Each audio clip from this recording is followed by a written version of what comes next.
In this video, I'm going to be showing you how you can report a post on Threads. It's pretty quick and easy, so let's just get straight into it. I'm going to open up Threads, and for an example, if I'm scrolling on Threads and then I see a post that I want to report, okay, so I see this account right here is posting a lot. So if you want to report that account for whatever reason, okay, just make sure you have a valid reason why you're reporting that account. Just hit the three horizontal dots on the top right of the thread, and then you can see a report button. So tap, it's right at the bottom, tap on report. Okay, now you have to give a reason that you want to report this.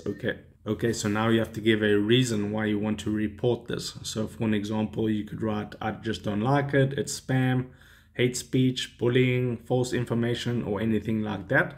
So for an example, if I hit it's spam, you can see it says, thanks for letting us know. We use spam reports to understand problems, people, and so on and so forth. And then you just hit next.